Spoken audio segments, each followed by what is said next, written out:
नमस्कार विद्यार्थी मित्रांनो, दीप अकॅडमीमध्ये आपल्या सर्वांचं स्वागत आहे. आपल्या चॅनलवरील नवनवीन व्हिडिओज बघण्यासाठी आपल्या चॅनलला सबस्क्राईब करा.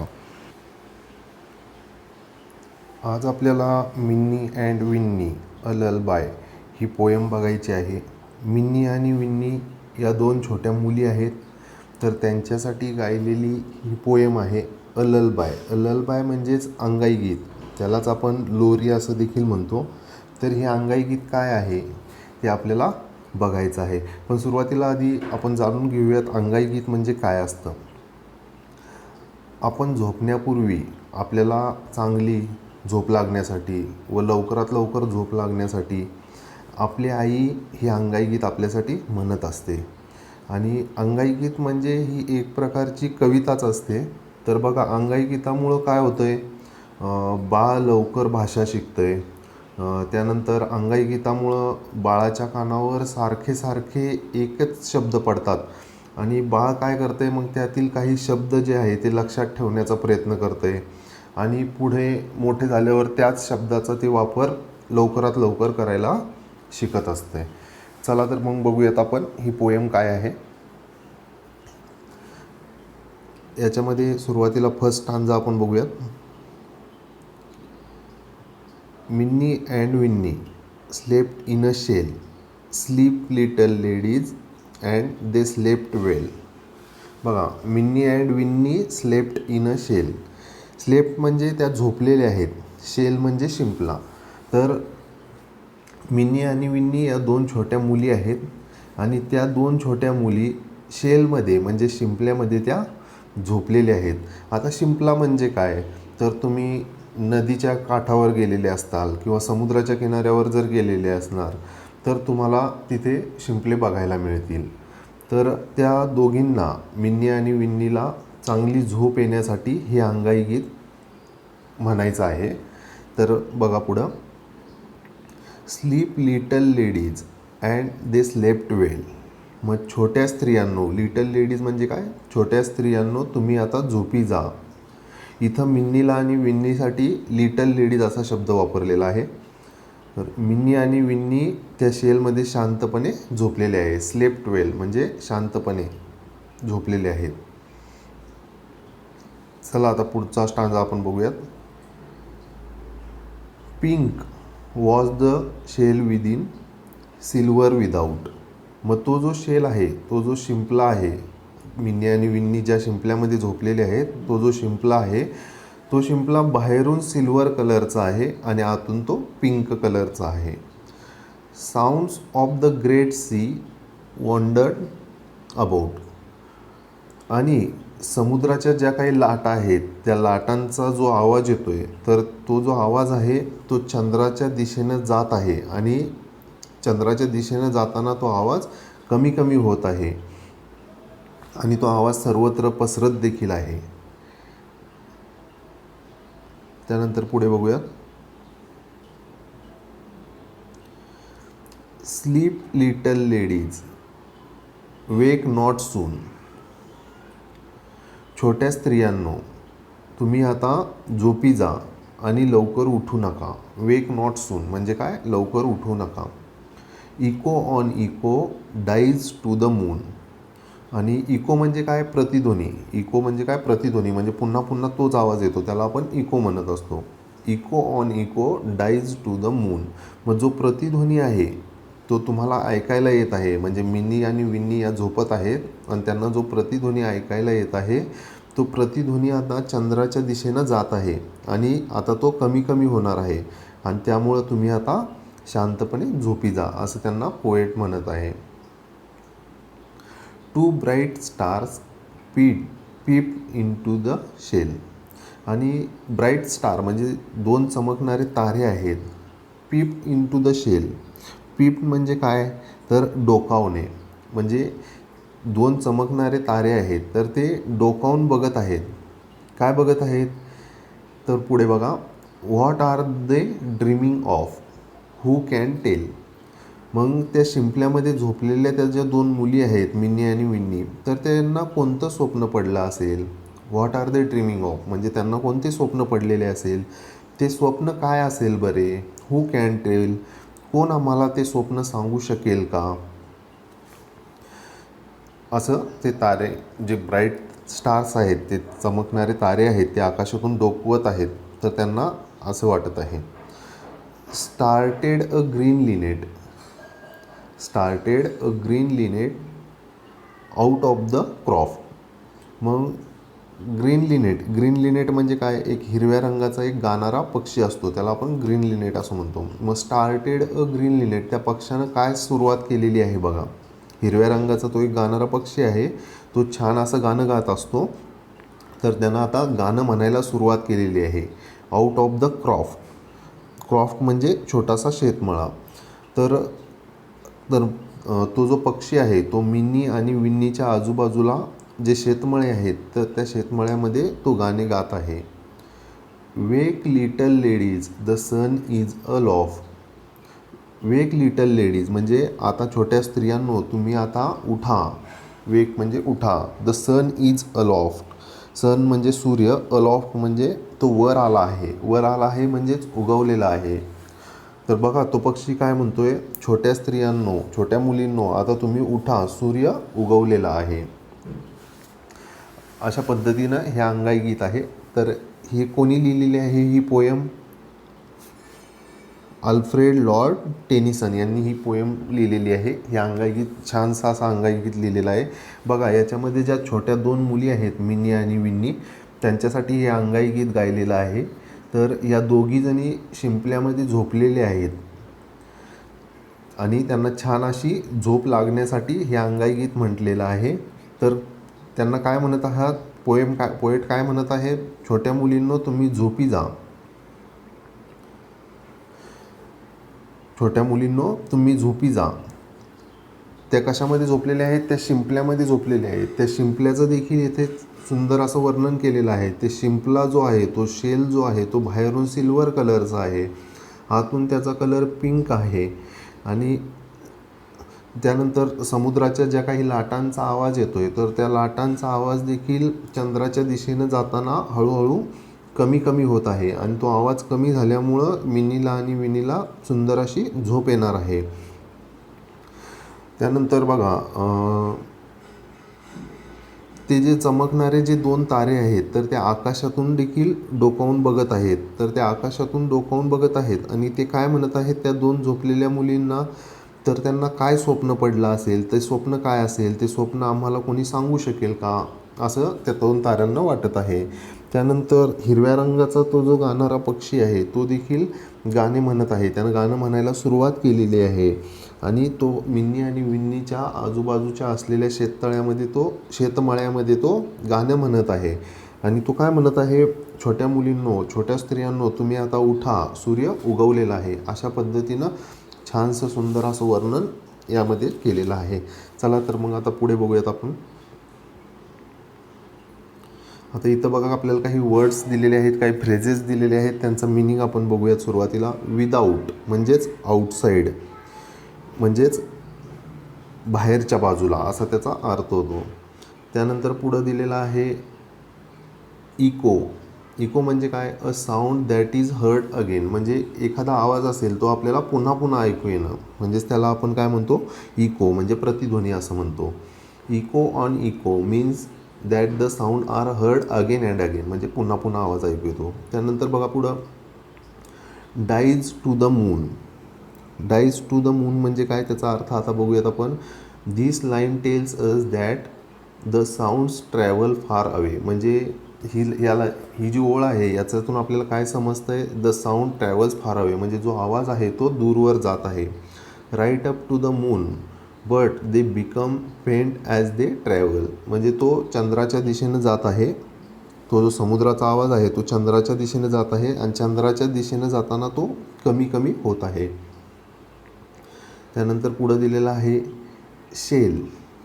शेल म्हणजेच शिंपला.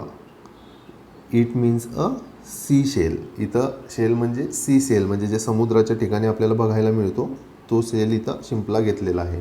त्यानंतर पुढं दिलेलं आहे क्रॉफ्ट. क्रॉफ्ट म्हणजे एक अ स्मॉल फार्म, म्हणजे छोटंसं शेतमळा.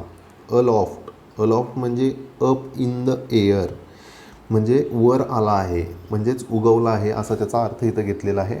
त्यानंतर बघा पुढं आहे पीप. पीप म्हणजे डोकावणे. पीप म्हणजे काय? डोकावणे. Look quickly without making any noise. त्यानंतर आहे स्टार्टेड. स्टार्टेड म्हणजे काय? मूड और फ्ल्यू अप सडनली.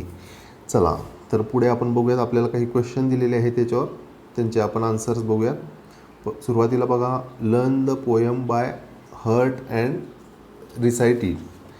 मग आपल्याला काय करायचं आहे, ही जी कविता दिलेली आहे, हे जे अंगाई गीत आपल्याला दिलेलं आहे, हे तुम्हाला लर्न करायचं आहे आणि ते मोठ्याने तालासुरामध्ये तुम्हाला म्हणायचं आहे. तर ते आता आपण बघितलेलं आहे. तुम्ही याचा परत पुन्हा पुन्हा सराव करा. सेकंड नंबर क्वेश्चन बघा, find the rhyming words from the poem. आपल्याला पोयममधून, ह्या कवितेमधून जे रायमिंग वर्ड्स, यमक जुळणारे शब्द आहेत ते शोधायचे आहेत. मग शेलसाठी कोणता शब्द आलेला आहे? तर त्याच्यामध्ये पोयममध्ये बघा, शेलसाठी आलेला आहे वेल. त्यानंतर विदाऊटसाठी आलेला आहे अबाऊट. त्यानंतर सूनसाठी आलेला आहे मून. त्यानंतर शेलचा रायमिंग वर्ड आहे टेल. त्यानंतर क्रॉफ्टचा रायमिंग वर्ड आहे अलॉफ्ट. थर्ड नंबरचा question, from the poem copy the following words. आपल्याला कवितेतून पुढील शब्द जे सांगितलेले आहेत ते लिहायचे आहेत. मग पहिलं बघा, words that begins with yes. म्हणजे आपल्याला असे शब्द लिहायचे आहेत त्यांची सुरुवात यसने होते. तर यसने सुरुवात होणारे कोणते कोणते शब्द आहेत? त्यामध्ये बघा, sun, started, slept, shell, sleep, silver, sound, sea, soon, stars असे शब्द तुम्हाला लिहायचे आहेत. त्यानंतर पुढे 3 पेअर्स ऑफ ऑपोजिट, म्हणजे विरुद्ध अर्थाचे जे शब्द आलेले आहेत त्यांच्या 3 जोड्या लिहायच्या आहेत. मग इन, आऊट. इनचा अपोजिट वर्ड काय होतो? आऊट. त्यानंतर विथ विदाऊट म्हणजे आतमध्ये, विदाऊट म्हणजे बाहेर. स्लीप, वेक. स्लीप म्हणजे झोपणे, वेक म्हणजे उठणे. हे विरुद्ध अर्थाचे शब्द आपल्याला 3 जोड्या लिहायचे आहेत. त्यानंतर पुढे बघा, words that have the letter L. आपल्याला आता असे शब्द लिहायचे आहेत त्याच्यामध्ये यल हे अक्षर आलेलं असणार आहे. मग त्याच्यामध्ये बघा, slept, shell, sleep, little, ladies, well, silver, tell, aloft हे शब्द तुम्हाला लिहायचे आहेत. त्यानंतर पुढं काय दिलेलं आहे? 4 things you may see in the sky. मग आपल्याला आकाशामध्ये दिसणाऱ्या 4 गोष्टी कोणत्या कोणत्या याच्यात दिलेल्या आहेत, 4 वस्तू कोणत्या दिलेल्या आहेत ते सांगायच्या आहेत. मग याच्यामध्ये बघा, the moon, the stars, a linnet, the sky, the सन.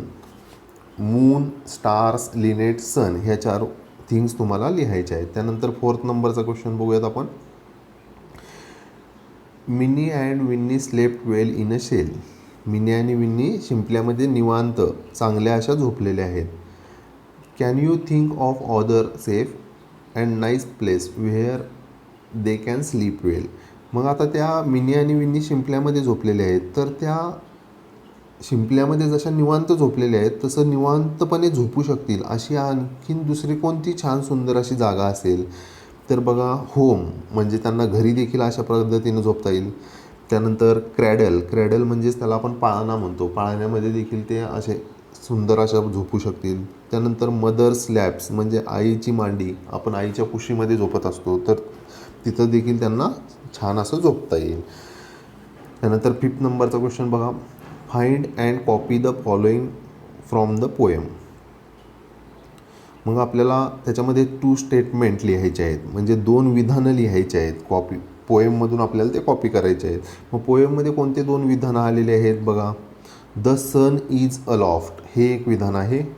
त्यानंतर 2nd नंबरचं विधान लिहायचं आहे तुम्हाला, अँड दे स्लेप्ट वेल हे 2 तुम्हाला स्टेटमेंट लिहायचे आहे. त्यानंतर 2 क्वेश्चन्स, कोणकोणते 2 क्वेश्चन विचारलेले आहेत पोएममध्ये? तर बघा, what are they dreaming of म्हणजे त्यांना काय स्वप्न पडलं असेल, हा एक क्वेश्चन आलेला आहे. आणि हू कॅन टेल म्हणजे कोण सांगू शकेल, हा एक क्वेश्चन आलेला आहे. ते 2 क्वेश्चन्स तुम्हाला लिहायचे आहेत. त्यानंतर 2 कमांड्स म्हणजे 2 आज्ञा कोणत्या दिसत आहेत, स्लीप, लिटल, लेडीज. त्यानंतर 2nd नंबर, वेक नॉट सून. ह्या 2 कमांड्स तुम्हाला लिहायच्या आहेत. चला तर पुढे बघूयात 6 नंबरचा क्वेश्चन काय आहे. Learn to say the following faster and faster. मग खाली आपल्याला काही सेंटेन्स दिलेले आहेत, तर ते सेंटेन्स आपल्याला लवकरात लवकर, फास्टर अँड फास्टर म्हणजे लवकरात लवकर ते म्हणायचे आहेत, म्हणजे त्याचा सराव करायचा आहे तुम्हाला. मग पहिलं सेंटेन्स काय आहे बघा त्याच्यामध्ये. She sells on the sea shore. She sells on the sea shore. त्यानंतर सेकंड नंबरचं काय दिलेलं आहे सेंटेन्स बघा. Swan swam over the sea. Swim swan swim. Swan swam back again. Well swum swan. तुम्हाला याचा पुन्हा पुन्हा सराव करायचा आहे आणि ते जेवढ्या लवकरात लवकर तुम्हाला म्हणता येईल त्याचा तुम्हाला म्हणण्याचा प्रयत्न करायचा आहे. चला पुढे बघूयात. लर्निंग आपल्याला प्रिपोजिशन दिलेलं आहे. तर प्रिपोजिशन म्हणजे काय असतं. शब्दयोगी अव्यय असं त्याला आपण म्हणत असतो. मग read and translate the following phrase. आपल्याला काही शब्दसमूह दिलेले आहेत, तर ते वाचायचे आहेत आणि त्यांना ट्रान्सलेट करायचं आहे, म्हणजे त्यांचं मराठीत भाषांतर करायचं आहे. मग सुरुवातीला बघा इन द शेल. मग आपल्याला याच्यामध्ये बघा हे जे फ्रेजेस दिलेले आहेत त्याच्यामध्ये पहिलं सुरुवातीचा जो शब्द आहे in, off, to, into, out of, याला कलर केलेला आहे म्हणजे ते प्रिपोजिशन आहेत, म्हणजे ते शब्दयोगी अव्यय आहेत. मग बघा इन द शेल म्हणजे काय, शिंपल्यामध्ये. नंतर ऑफ द सी म्हणजे समुद्राचा. टू द मून म्हणजे चंद्राकडे. इन टू द शेल म्हणजे शिंपल्याच्या आतमध्ये. इन टू म्हणजे आतमध्ये. आउट ऑफ द क्रॉप म्हणजे शेतमळ्याच्या बाहेर. आउट ऑफ म्हणजे बाहेर, शेतमळ्याच्या बाहेर, असं त्याचा ट्रान्सलेशन आहे. त्यानंतर खाली बघा काय दिलेलं आहे. Note the first word in each of the above phrase. मग हे जे वरच्या फ्रेज आहेत त्याच्यातला जो फर्स्ट वर्ड आहे तो नोट करायचा आहे. A word of words use before a noun pronoun to show place, direction, time etcetera is called a preposition. मग हे जे प्रिपोजिशन असतं म्हणजे हे शब्दयोगी अव्यय जे असतं तर ते नाऊन किंवा सर्वनाम म्हणजे प्रोनाऊन. तर नामापूर्वी किंवा सर्वनामापूर्वी वापरलेलं म्हणजे समजा एखादं ठिकाण, दिशा, वेळ दाखवणारा जो शब्द असतो तर त्या शब्दाला आपण काय म्हणतो, प्रिपोजिशन असं म्हणतो. Translate your phrase in your mother tongue. त्यांचा मराठीत भाषांतर करायचं आहे ते आपण बघितलेलं आहे. त्यानंतर खाली बघा write 2 phrases each using the following prepositions. मग आपल्याला खाली काही प्रिपोजिशन्स दिलेले आहेत तर त्यांचं काय करायचं आहे, आपल्याला 2-2 शब्दसमूह लिहायचे आहेत. तर पहिले बघा काय दिलेलं आहे. इनचे काय लिहिणार आपण. In my bag, in my house किंवा in my field, in the field. त्यानंतर ऑनसाठी काय लिहिणार. On the table, on the roof, on the bike. त्यानंतर at the school, at 5 o'clock. त्यानंतर ऑफ द ब्रँच म्हणजे फांदीचा. त्यानंतर ऑफ द बॉडी म्हणजे शरीराचा. त्यानंतर फ्रॉम माय होम, फ्रॉम जानेवारी. त्यानंतर मग टू हे प्रिपोजिशनपासून कोणते फ्रेजेस लिहिणार आहात. To the shop, to his house. त्यानंतर इन टूचे फ्रेजेस काय लिहिणार आहात. इन टू द जंगल म्हणजे जंगलामध्ये.